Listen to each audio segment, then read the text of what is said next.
کیا ہے کہ جی اسلام، قانون کیا ہے کہ جی اسلام، آئین کیا ہے کہ جی اسلام، سیاست آپ کی کیا ہے جی اسلام، معیشت آپ کی کیا ہے جی اسلام، جمہوریت آپ کی کیا ہے جی اسلام، نظام کیا لانا چاہتے ہیں جی اسلام، قانون کون سا نافذ کرنا چاہتے ہیں اسلام، مقصد حیات کیا ہے اسلام۔ جس سے پوچھو اسلام ہی کی بات کرتا ہے، کوئی ایسا نہیں ہے جو اسلام کے علاوہ یا نظام مصطفیٰ کے علاوہ یا مقام مصطفیٰ کے علاوہ کوئی اور بات بھی کرتا ہو۔ تو عزیزان محترم، اس عشر محرم میں ہمیں صرف اسی نقطے کی طرف اذہان ملت مسلمہ کو متوجہ کرنا ہے کہ جب سب کا مقصد، سب کی منزل اسلام ہے تو پھر یہ نفرتیں کیسی؟ صلوات بھیجیے نا محمد آل محمد۔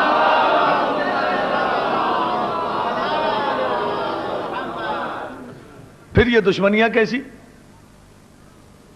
پھر یہ مخالفتیں کیسی؟ پھر یہ بھائی بھائی کا دشمن کیوں ہے؟ پھر یہ مسلمان مسلمان کے خون کا پیاسا کیوں ہے؟ پھر یہ دین کے جھگڑے کیسے؟ پھر یہ زبان کے تعصب کیسے؟ پھر یہ وطن کے جھگڑے کیسے؟ اور کوئی راستہ نظر نہیں آتا کہ دین و وطن، لسان و زبان کے یہ جھگڑے کسی طرح حل ہوں۔ کسی کو کوئی راستہ نظر نہیں آ رہا۔ شدت ہے کہ بڑھتی جا رہی ہے، طوفان ہے کہ بڑھتا جا رہا ہے، نفرتیں ہیں کہ اس میں اضافہ، پوری توجہ اس اہم ترین تمہید پر، نفرتیں ہیں کہ اس میں اضافہ ہوتا جا رہا ہے۔ آخر اس کی وجہ کیا ہے؟ اس کا سبب کیا ہے؟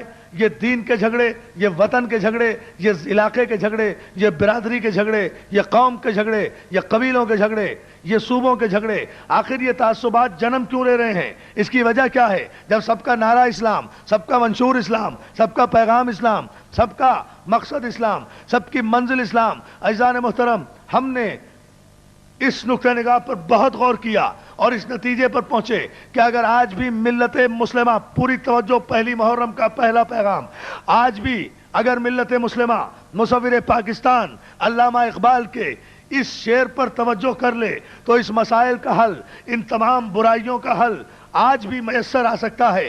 آج بھی باہم شیر و شکر ہو سکتے ہیں۔ یہ دین کے جھگڑے کیوں ہوئے؟ یہ لسان کے جھگڑے کیوں ہوئے؟ یہ زبان کے جھگڑے کیوں ہوئے؟ یہ قوم اور قومیت کی محرومیاں کیوں ہوئیں؟ یہ بھائی بھائی کا پیاسا کیوں ہو رہا ہے؟ یہ کیوں خون خرابہ ہو رہا ہے؟ یہ کیوں فساد ہے؟ اس کا سبب صرف ایک ہے کہ علامہ اقبال نے آج سے 40-50 برس پہلے کہا تھا کہ بڑھ کے خیبر سے ہے یہ معرکہ دین و وطن۔